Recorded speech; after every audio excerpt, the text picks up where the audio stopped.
tidak sesuai tidak sesuai dengan apa ya SOP-nya atau tidak sesuai dengan apa ya langkah-langkah yang seharusnya.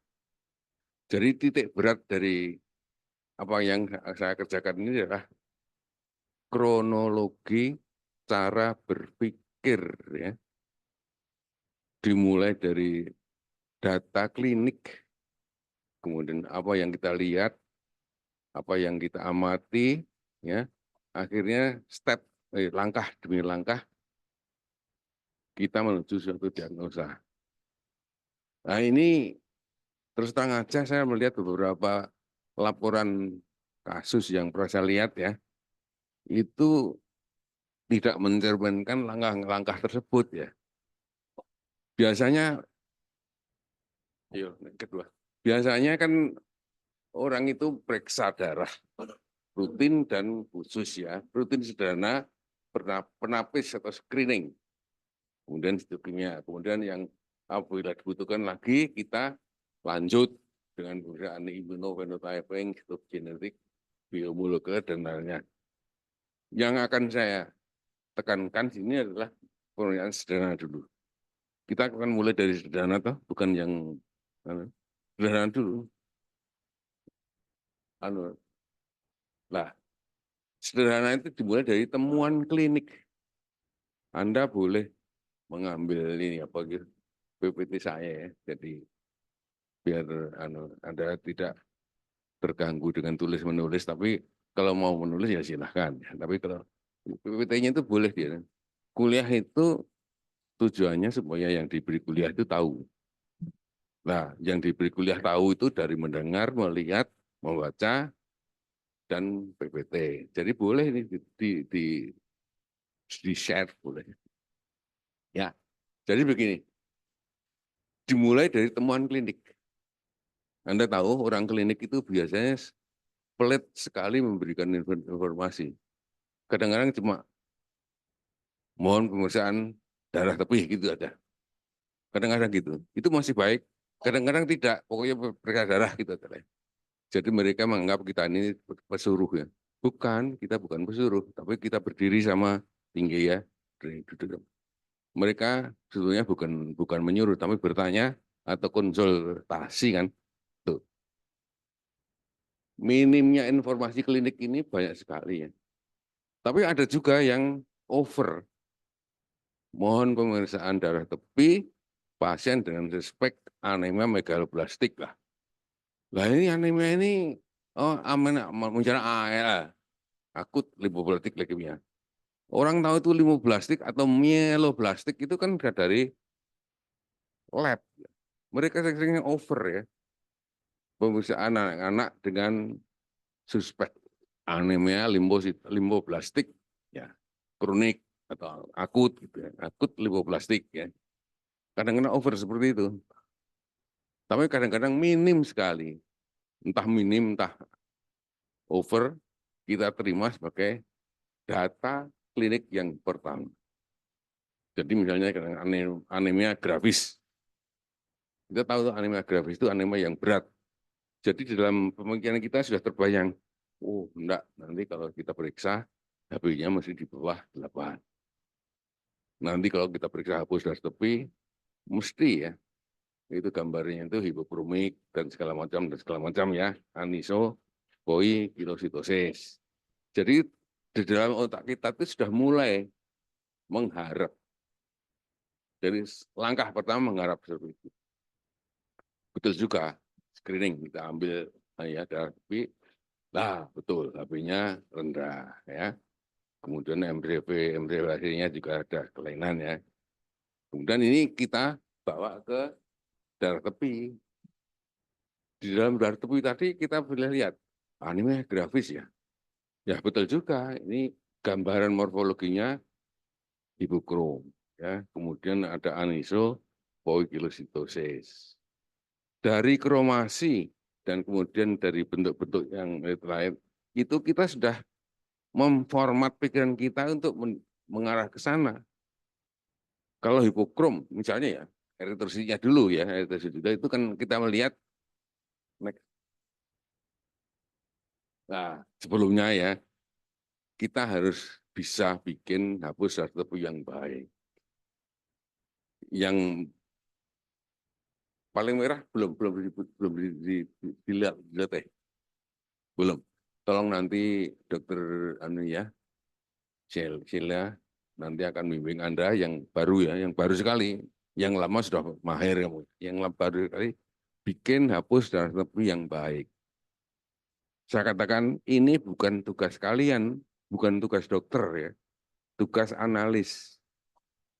Tapi kalau kalian tidak bisa membuat hapus darah tebu yang bagus, bagaimana sikap kalian kalau ada misalnya analis Anda itu menyodorkan hapus darah tebu yang tebel, yang Anda kan marah lah. Lah marah Anda itu harus ada bekalnya.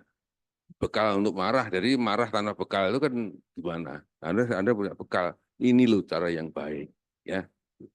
Jadi kadang-kadang bikin hapus darah tebu itu dikatakan mudah ya mudah, yang sukar ya enggak. Tapi kalau Anda bisa bikin hapus darah tebu sekaligus dan bagus seperti ini, bagus, itu sudah baik. Tapi biasanya butuh sekali, dua kali, tiga kali, bahkan berkali-kali baru baik. Ya itu. Sehingga kita bisa itu loh, itu kan contoh yang bagus itu seperti itu ya.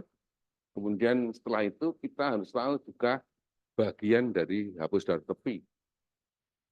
Ada head, itu bagian yang padat, kemudian tail, ekor itu ya bagian yang jadi antara head dan tail ini ada namanya counting area ya.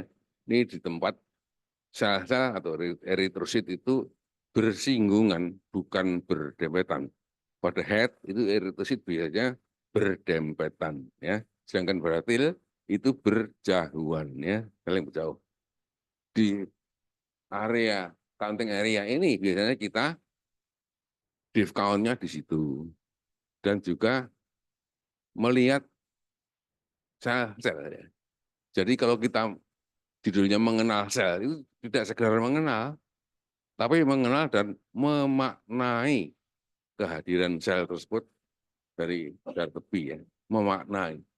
Kenapa ini jadi begitu? Slide. Nah, kemudian ini tidak asing lagi ya buat Anda ya.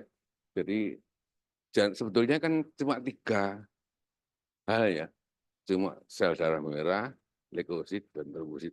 Cuma tiga loh ya, yang Anda pelajari cuma tiga ya. Tapi kalau diurai, eritrosit saja itu sudah macam-macam. Seperti tadi LC tadi kan sudah menerangkan pada Anda banyak sekali hal-hal yang perlu kamu ketahui masalah eritrosit ya. Demikian juga leukosit dan trombosit. Ya. Jadi eritrosit itu kita mengenal eritrosit dulu. Itu kita kenal ada 3S ya. Staining, size, dan shape. 3S, triple S. Ya, lalu misalnya staining atau kromasi. Itu lihat, ada normokrom, hipokrom, dan double population. Itu ada ganda ya. Hanya tiga itu saja. Di dalam laporan-laporan yang sudah di-ACC oleh senior Anda, itu ada kromasi yang aneh. Misalnya normokrom sedikit hipokrom. Ini gimana? Ini bisa enggak menurut? Sebab normokrom saja ini sudah memberikan informasi yang baik buat kita. Coba pikirkan ya. Gambaran yang Anda lihat itu normokrom ya. Normokrom itu lebih dari 50% kromasinya baik. Itu normokrom. Ya. Kromasi. Kalau Anda melihat hapus darah tepi dengan kromasi yang normokrom, padahal HB-nya di bawah 10, pikiran kita kemana? Mungkin ini anemia karena fase kronik. Gitu. Itu sudah memberikan informasi pada kita. Ya, sebaliknya kalau misalnya kromasinya itu hipokrom ya, hipokrom itu juga sudah berikan informasi. Kalau terjadi hipokrom, kemudian adanya ya sel-sel yang leptosit misalnya begitu, kita mesti berpikir ini mesti ada gangguan hematopoietik. poiesis. Apakah itu kurang Fe, apa itu kurang folat, segala macam. Ya. Jadi kromasi ini memberi informasi awal buat Anda untuk berpikir lebih lanjut. Ya, tadi kalau normokrom dengan HB yang rendah, pikiran kita mungkin ini karena kronisitas. Nah, itu kita lihat sebaliknya nanti. Adakah yang menyokong kronisitas? Misalnya apa? Bursel. Bursel mestinya, wah ginjal. Mas tolong itu apa itu ginjalnya gimana? Lalu dilihat apa? Kalau ginjal yang dilihat apa sebenarnya? Hmm? Wah, ureum kreatinin. Dilihat aja. Oh ya betul ini karena faktor kronis. Atau mungkin kita lihat adanya target sel. Target sel misalnya. Sehingga kita melihat, pikiran kita sudah diberitahu, normokrom kok ada target selnya ini. Normokrom HB-nya rendah kok ada target sel ini. Ini mestinya ada hubungannya dengan liver. Kan gitu kan? Jadi kita itu melihat itu dengan berpikir step-step. Lalu kita teruskan pikiran kita itu ya. Sebaliknya kalau yang terakhir apa itu? Double population. Pikiran kita mesti ke arah jangan-jangan pasien kita ini sudah transfusi atau sedang transfusi. Tolong Mas Anu yang junior diberitahu cek di Bangsal. Kenapa? Oh iya, 3 hari kemarin dapat 5 kolof lah, betul lah. Sebagian ada yang nomorkum, ada sebagian yang hipokrom campuran, makanya disebut double population. Jadi populasi ganda. Itu baru kromasi loh ya. Baru kromasi itu sudah memberikan informasi awal buat kita sehingga kita bisa menindaklanjuti pemeriksaan berikutnya. Ya kan? Itu yang namakan tahap demi tahap kita berpikir untuk menuju ke suatu diagnosa yang pasti ya. Ya sekarang nah ini terus terang saja ini kepustakaan lama nih yang baru tampaknya tidak seperti itu. Tapi ini cuma saya akan ingin saya beritakan bahwa sekilas ya bahwa induknya induk atau disebut multipotent stem cell atau pluripotent stem itu hasilnya punya 2 anak yaitu jadi seri myeloid dan seri limfoid yang nanti ke bawah akan sendiri yang myeloid itu sini yang limfoid sini ya ini hanya mengingat saja ya. Ya, slide. Ini yang akan Anda jumpai di lab ya kalau Anda itu ya. Jadi ada normosit, hipokromia, mikrosit, makrosit, megalosit, dan seterusnya. Ini tidak akan dibicarakan, tapi Anda akan melihat ini setiap saat ya. Tidak hanya melihat, jangan hanya melihat, tapi memaknai apa yang kamu lihat. Beda loh, melihat dan memaknai. Kalau sekedar melihat itu seperti contoh ya senior-senior kamu itu. Apa yang dilihat ditulis.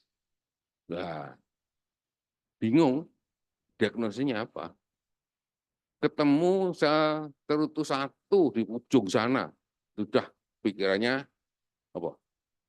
Fe defisiensi. Nah, ini kan kita bingung, yang orang-orang klinik ya bingung. Ya, masa cuma saya terutus satu kok sudah Fe defisiensi ini gimana itu?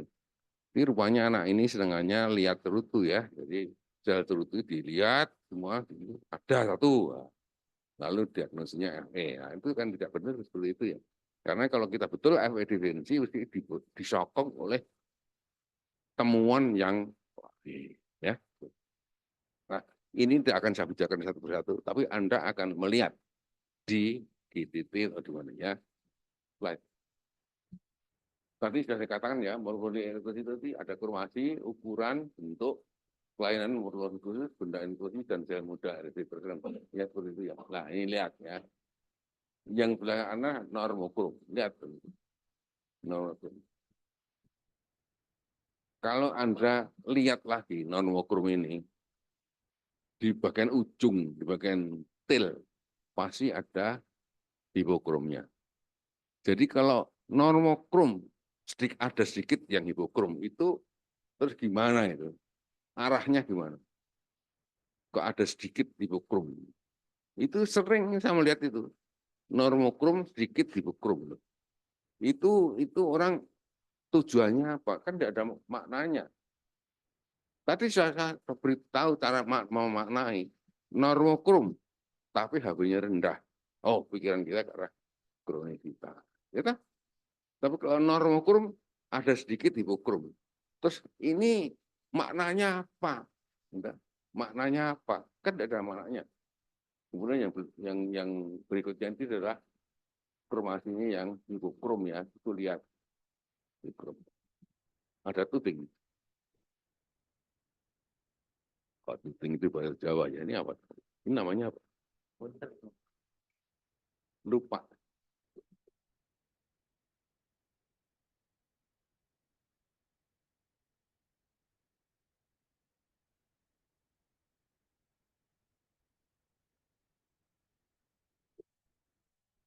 Oh ini black. Yang ini ya. Tuh, ini kan ini kromasinya kan hilang sama sekali. Ini yang disebut lab protein ya. Nah, yang seperti ini ya belum lab protein. Ini kromasi biasa. Ya. Tapi kalau sudah ini hilang sama sekali, ya kan?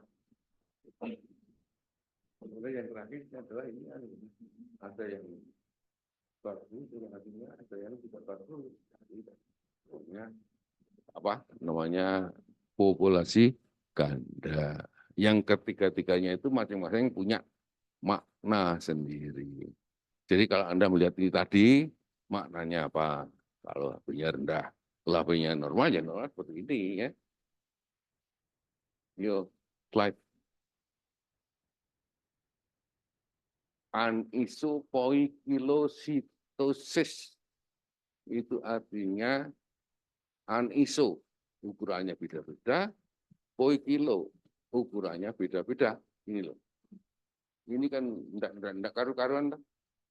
Ada yang bulat, ada yang ya ada yang enggak karu-karuan ya, kecil-kecil seperti ini ya. Ini kan anisopoikilositosis ya.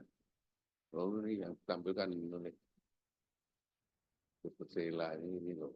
Ya, tubuh ya. Jantung itu ini ada kepustakaan yang mengatakan ini sel pensil ya.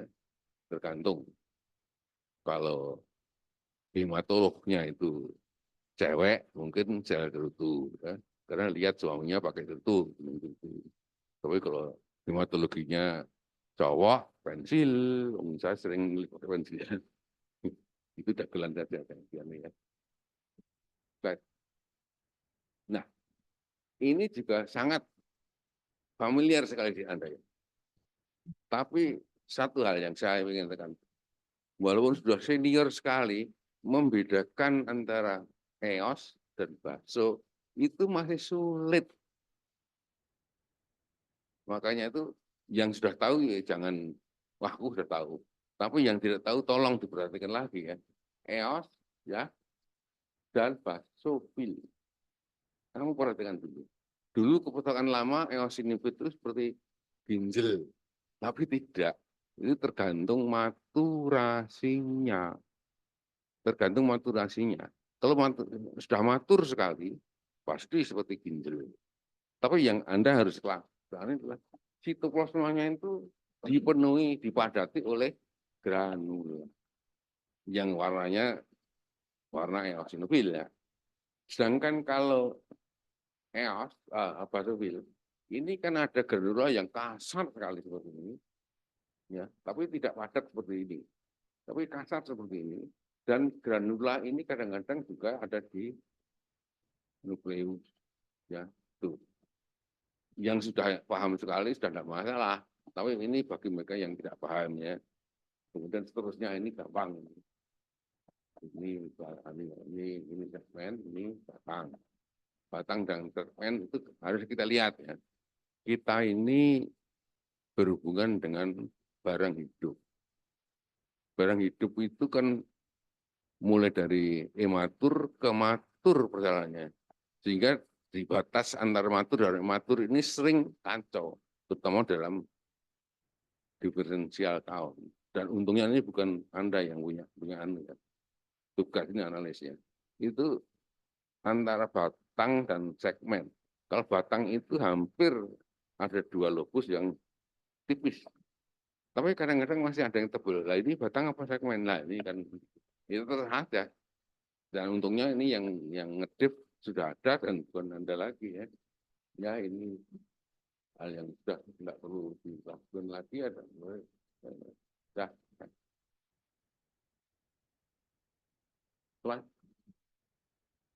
Oh, kelainan neutrofil. Ini juga banyak terjadi di lab Anda. Banyak terjadi. Jadi ada neutrofil, menjadi neutrofilia. Terlihat di pertama ini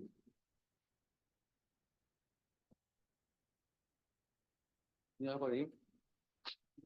Vakuolisasi. Ya.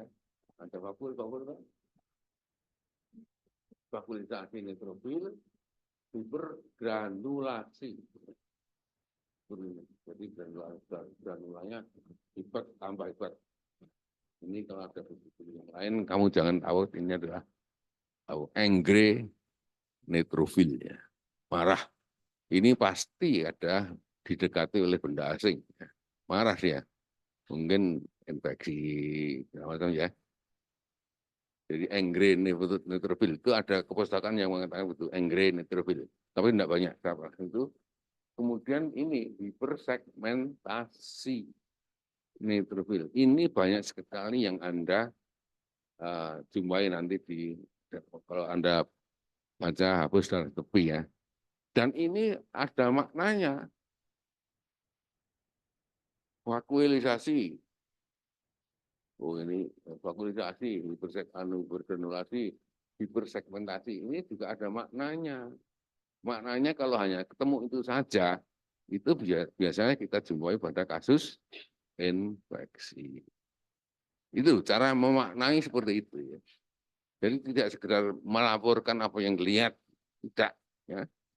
Sedangkan hipersegmentasi ini segmennya lebih dari 5, ya paling minimal 5, ya. Itu hipersegmentasi. Kecuali dia menyokong adanya infeksi, kalau ini berhubungan dengan eritrosit yang apa besar makrosit, itu namanya megaloblastic changes, ya megaloblastic changes. Nah, temuan ini itu bisa menuntun kita jangan-jangan MDS, ya jangan-jangan MDS ini. Lalu kita nanti bisa dituntun ke arah mencari mungkinkah MDS, cari nanti dalam darah tepi juga boleh, dalam sum tulang juga boleh, ada enggak displasi, kan begitu.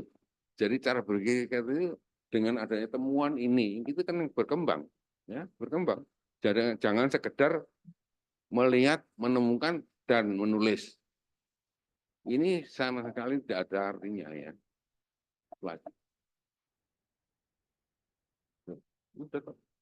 Itu sudah tadi. Neoleukosit. Ini ada beberapa ya. Norma leukopenia dan leukositosis. Anda seorang yang nantinya akan ditanyai banyak oleh analis Anda ya. Alat itu kadang-kadang error. Juga bisa saja kesalahan analis, salah pasien. Lah, untuk itu leukosit yang normal, leukopenia atau leukositis itu ada ancer-ancernya.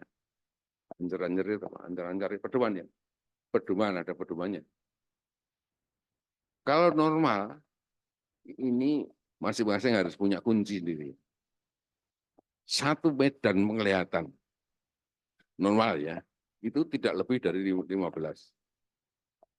Lalu digeser lagi medan penglihatan lain. Oh ya, 10 atau 14. Medan digeser medan lain.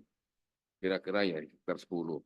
Lah, kalau rata-rata digeser-geser itu seluruh medan itu kurang dari 15, oh itu masih di bawah normal itu ya. Karena di bawah normal itu ya. Jadi kalau di bawah normal itu maksudnya itu. Kalau normal itu nanti dulu. Itu leukopenia namanya.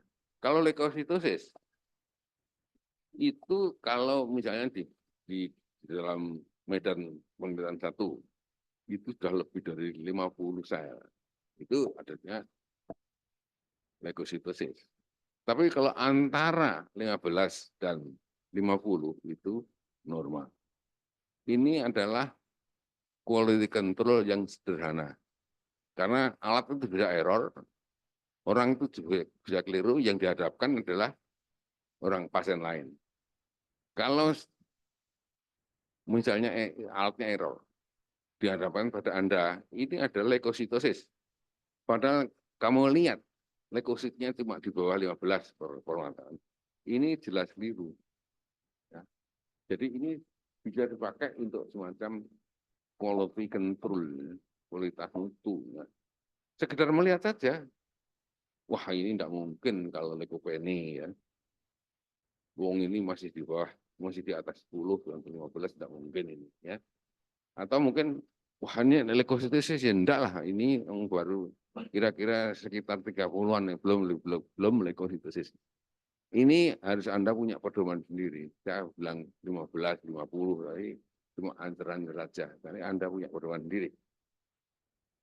Kalau trombosit ada 3 hal, cuma trombositopeni, trombositosis, dan trombositemia.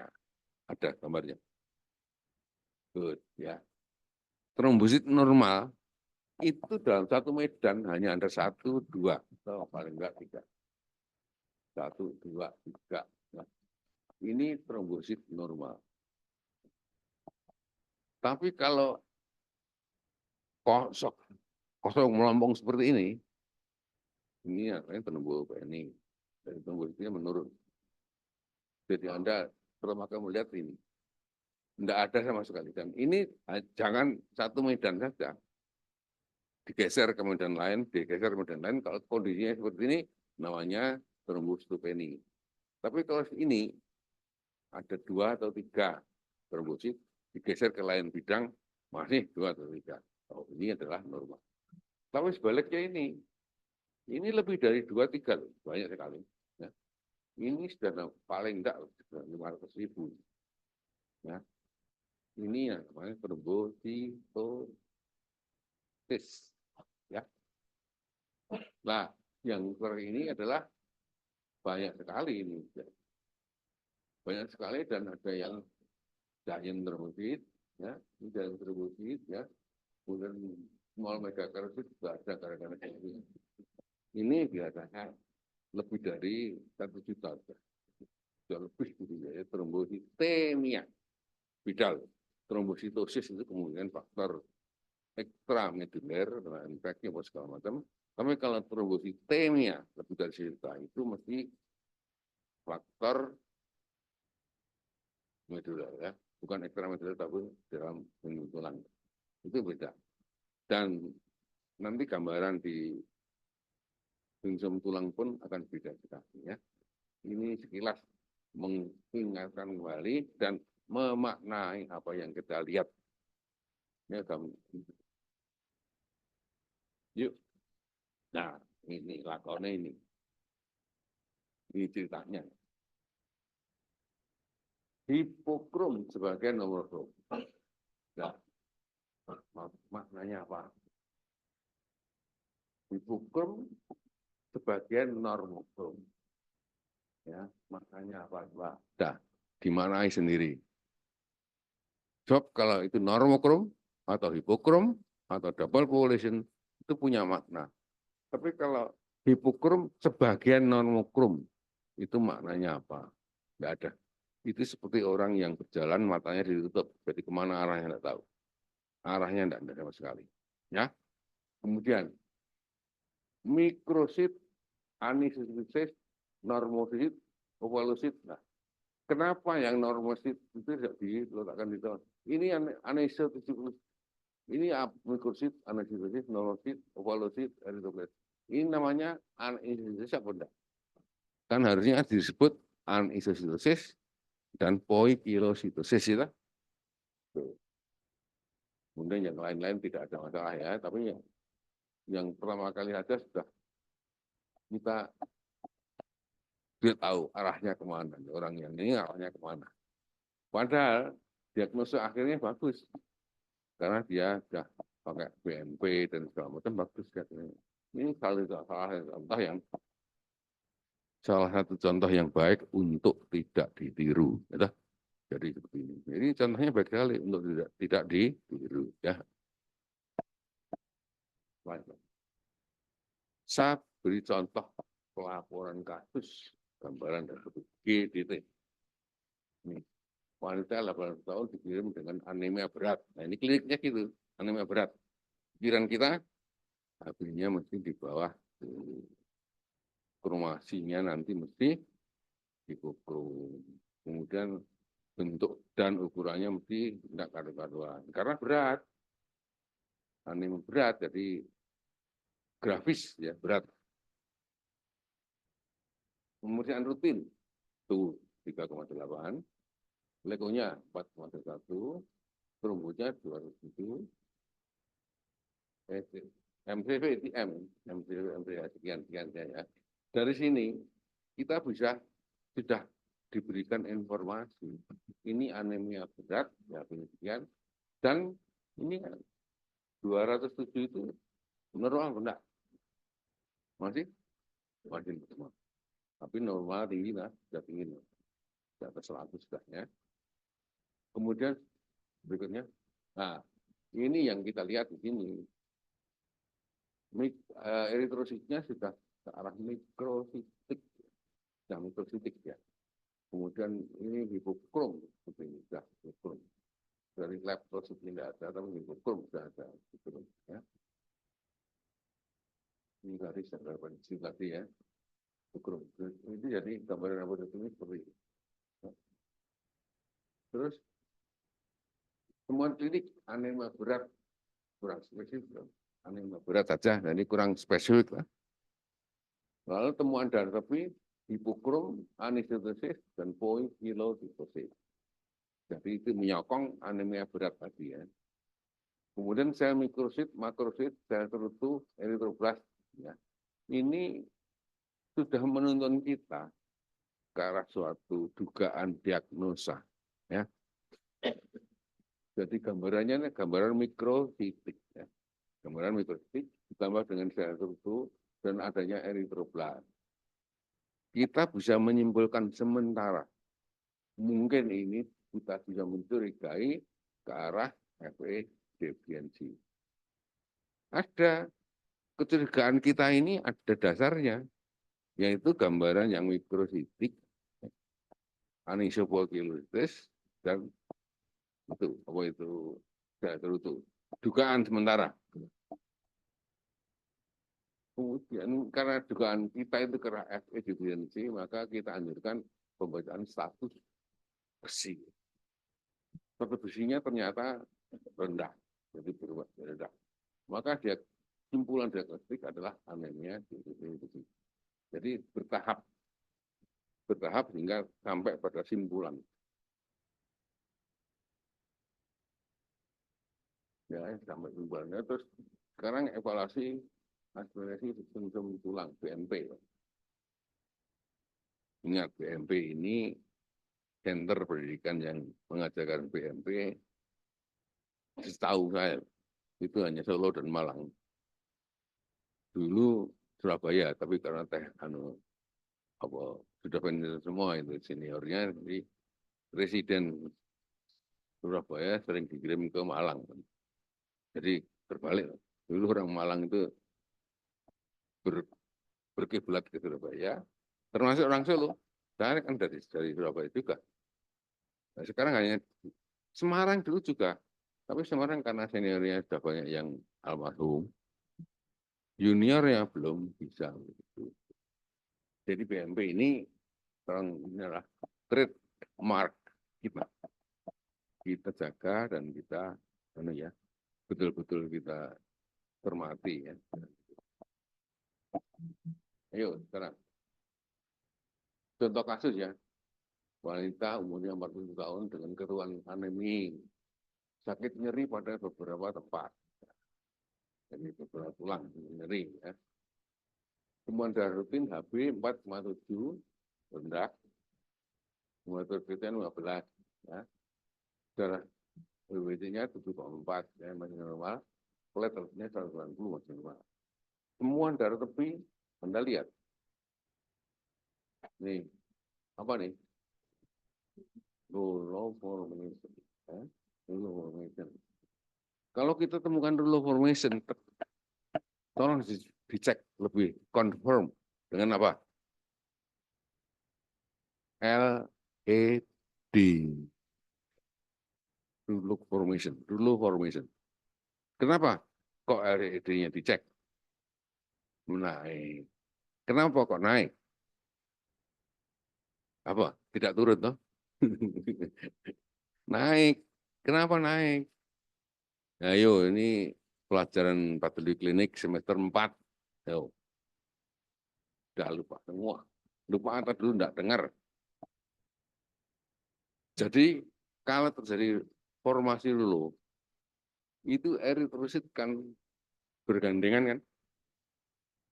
Nah, karena bergandengan dia akan turun lebih cepat.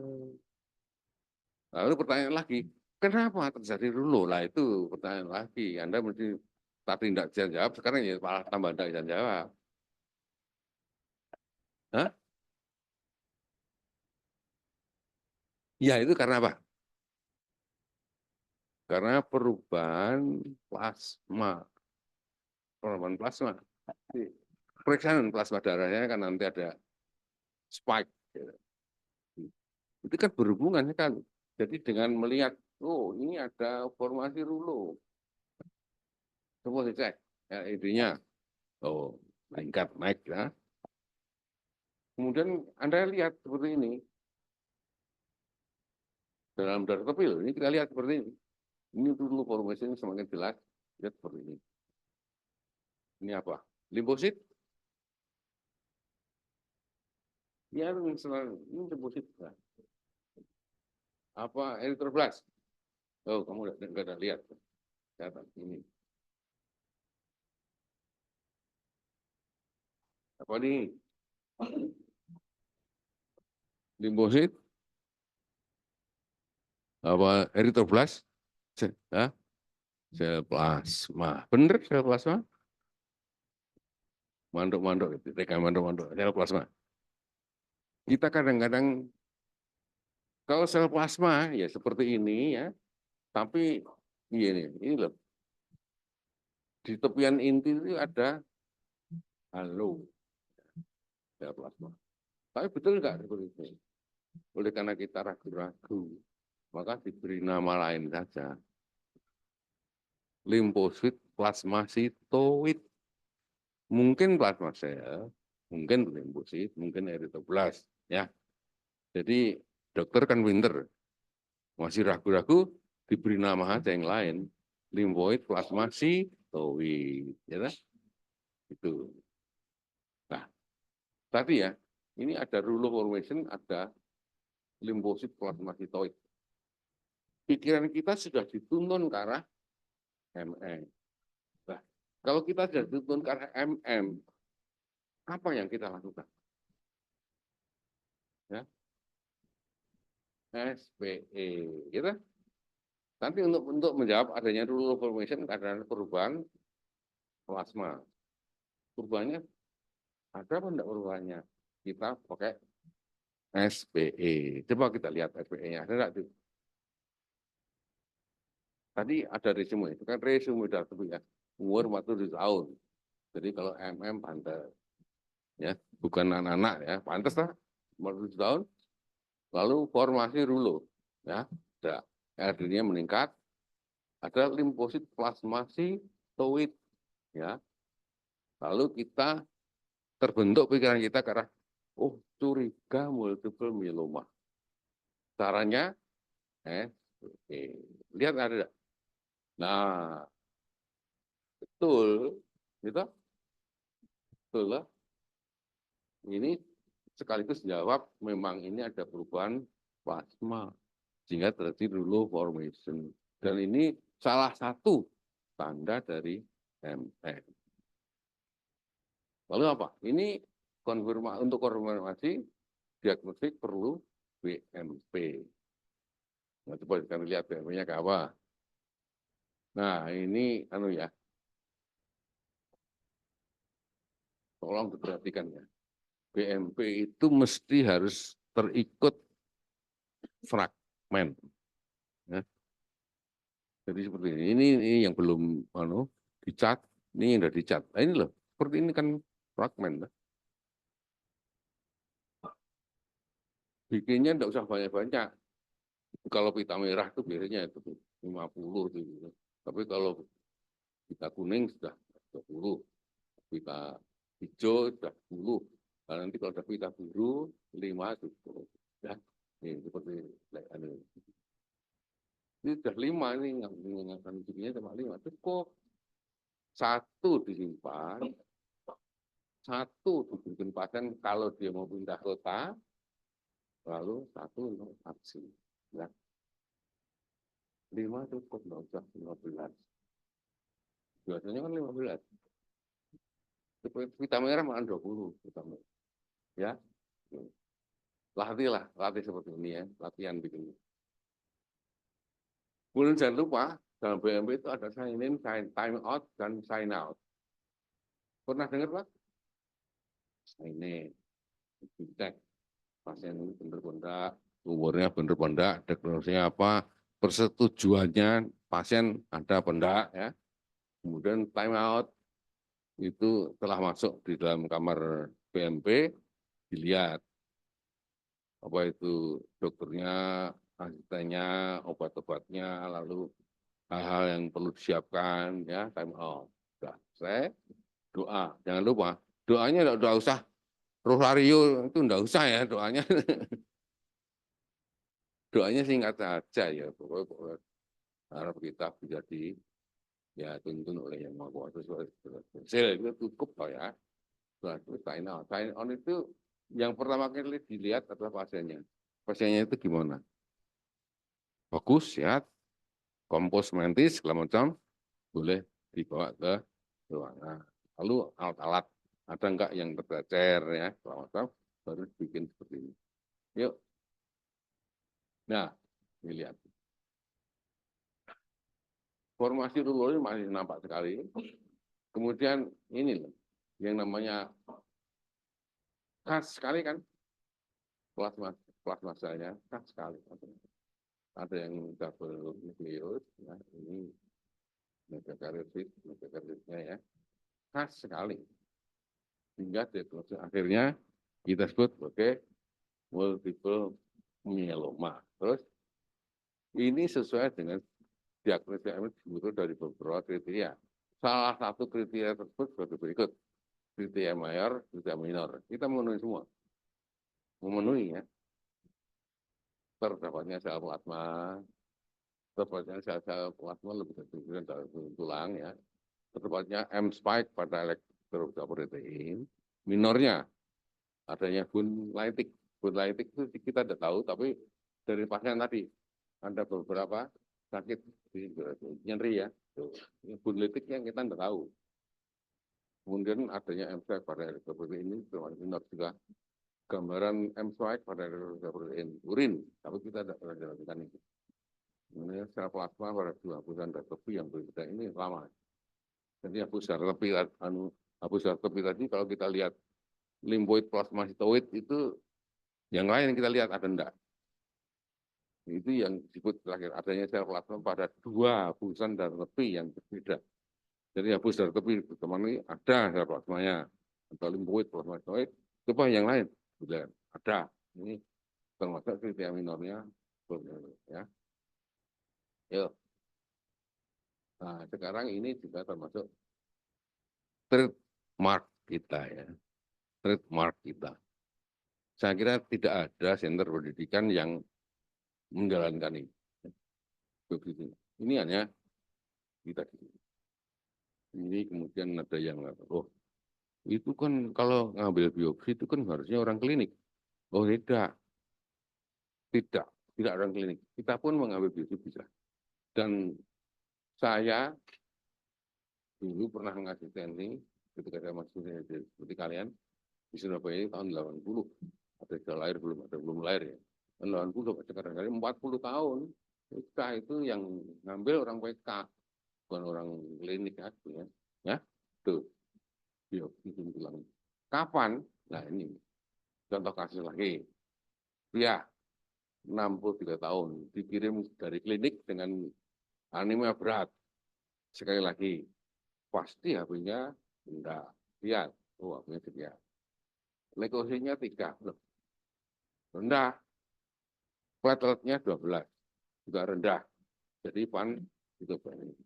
Jadi kalau pansitomeni itu sudah merupakan suatu indikasi untuk BMP. Maka dilakukan BMP. Ini terapinya seperti ini. Ini BMP-nya ya. Ini ya. Ini apa? Partikel tulang. Ini dibesarkan. Lihat. Partikel sum-sum tulang pada kasus aplastik. Ya. Itu lihat. Harusnya ini dipenuhi oleh sel meru, sel sum-sum tulang. Tapi ini diinfiltrasi oleh jaringan lemak dan jaringan ikat. Kemudian kalau kita tarik ke sana, dari apa? Ini, sini ke sana coba. Trail. Trailnya juga tidak ada sel-sel meru. Jadi tidak ada sama sekali. Makanya ini betul-betul hipo. Tapi anehnya, saya melihat diagnosa hipoplasia, tapi tidak ada ini ya. Fragmen ini tidak ada. Sama sekali. Jadi ngambil tulang itu tanpa fragmen. Tapi sudah bisa memberikan diagnosa hipoplasia. Itu aneh. Aneh. Ya di sini ini anehnya di sini ini. Oh, tanpa partikel kok bisa menunjukkan itu hipoplasia. Ya, kan aneh itu. Tapi karena orang klinik itu kan tanya pada kita, nah kita harus jawab. Yang jawab yang paling benar adalah hipoplasia. Gitu. Karena kita tidak lihat apa-apa kok. Walaupun kita tidak melihat partikel, tapi kita tidak melihat apa-apa ya hipoplasia. Tanya, dia tanya, kita jawab. Nah, tuh, yuk. Ini karena temuan BMP. Adanya hiposeluler, partikel, infiltrasi jaring ikat, dan lemak. Jadi jelas ini ya, ini ya. Semuanya gambaran proses hipoplasia atau aplastik. Ya. Nah, kalau untuk menjawab apa hipoplasia, apa plastik, pastilah pakai biopsi, bukan sum tulang, biopsi tulang ini. Biopsi tulang untuk konfirmasi. Nah inilah, ini gambaran histopatologi dari biopsi tulang. Kita tidak bisa baca. Yang baca orang PA. Orang PA. Ya. Ini jawabnya hiposeluler, rasio lemak dan sel 70/30. Pengojaran lemak dan sel motor tidak berpolitik ya. Simpulannya anemia aplastik. Ya. Jadi jawaban tadi anemia aplastik ya, bukan inflasi ya. Ya. Habis. Wah, habis. Padahal masih 10 menit itu. Ya silakan diskusi. Saya ingatkan ya, kemarin ketika perkenalan dengan saya, guru-guru Anda itu dibayar mahal untuk ditanya.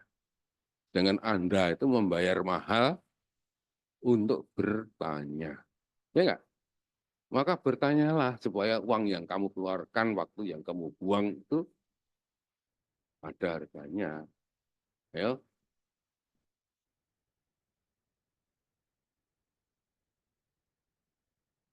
kan?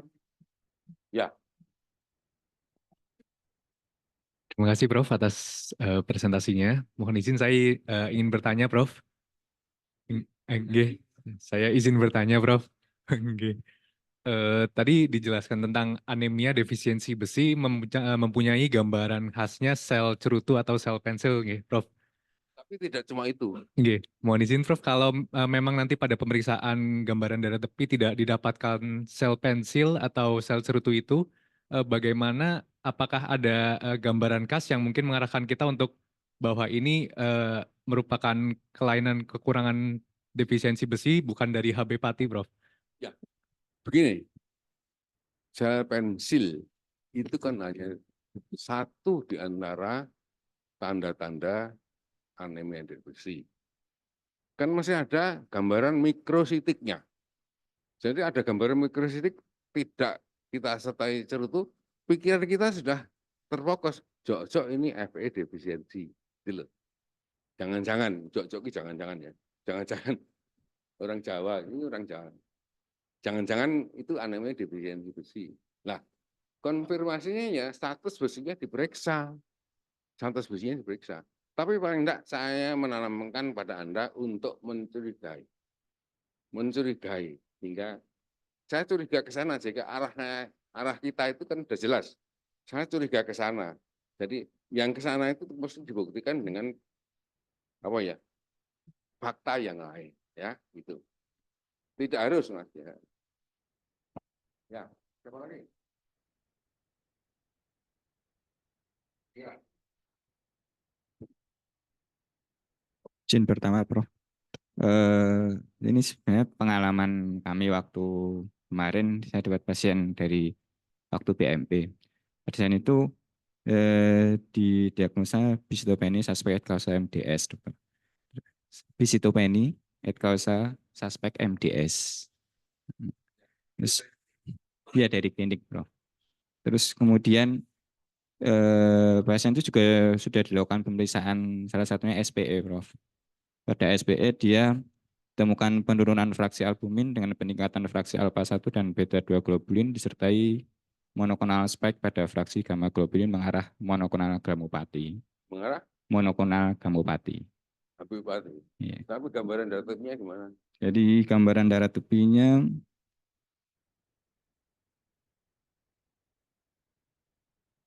ada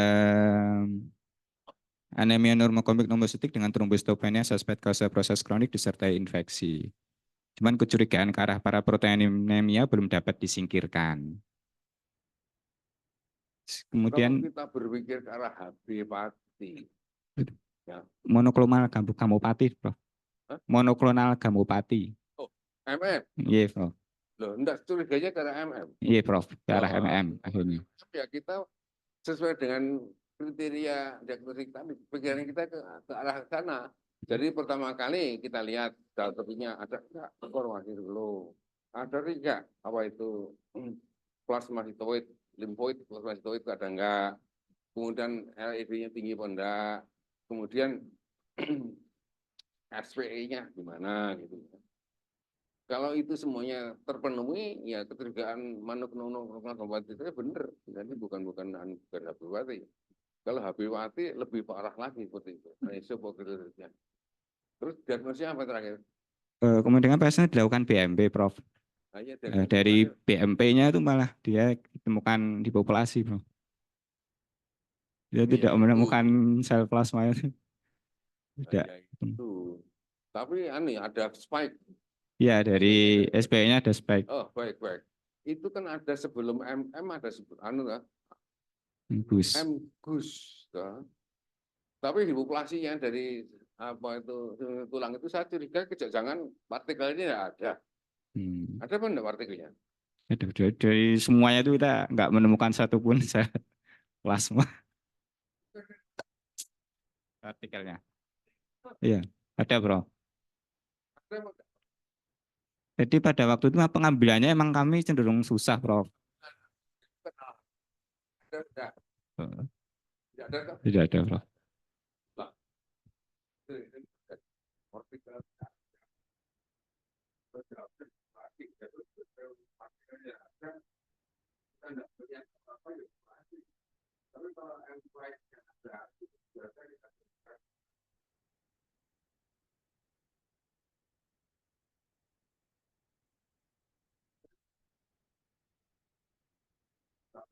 BMP-nya ya, kalau ada pabrik garamnya, ada pabrik itu ya.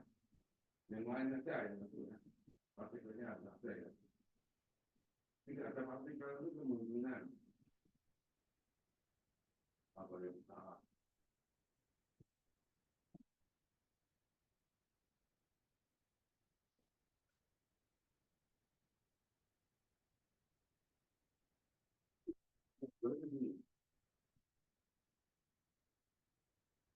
Ini rasanya kita lakukan itu kita menuju sesuatu yang keras. Kalau ini bisa keras untuk yang keras. Yang keras itu kita lanjutkan setelah baru kita mau mengatasi tambahkan atau terus. Nah, itu dulu kita melakukan ini. Jadi kita untuk latihan itu sekarang tidak karena ayat sekarang dan ayat itu juga sebenarnya apa? Masuk sekali sebenarnya. Anda tahu formulnya apa? Dulu tidak seperti ya kita ini gimana? Terima kasih, Prof. Ya. Terima kasih Prof. Mohon izin bertanya untuk gambaran rulo di pemeriksaan gambaran darah tepi di bawah mikroskop, Prof. Untuk rulo karena AIHA dan MM, apakah ada perbedaan khasnya, Prof? Izin.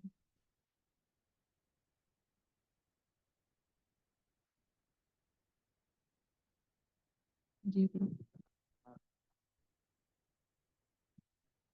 Dan glutinasi gitu.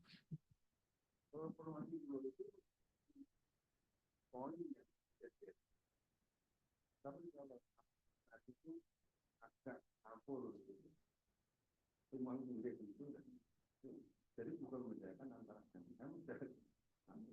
membedakan antara formasi itu dan itu ya. Terima kasih, Prof. Itu juga kalau seniornya kalau jumpa sesuatu yang aneh itu enggak ini juga jumpa sesuatu yang aneh itu jadi semuanya tahu enggak sebetulnya saya ingin tambah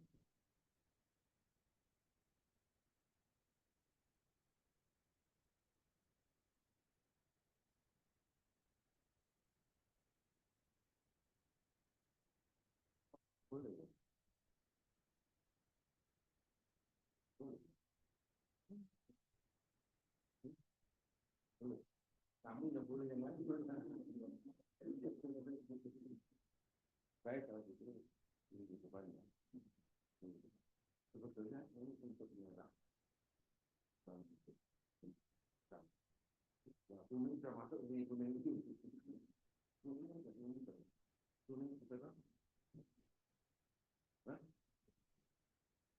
Nah yang satu kan kuning tahu sudah kuning kan ini sudah ini ya ini semua ya gitu minggu depan kalau masih berfungsi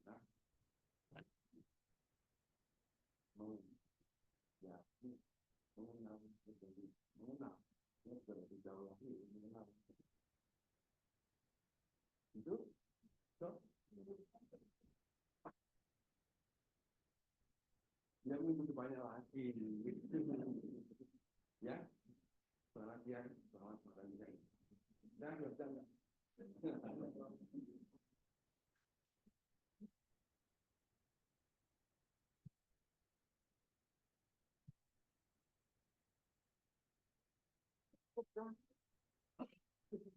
oh data ini kok bisa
Mohon izin untuk partisipan di Zoom bisa on cam untuk berfoto bersama.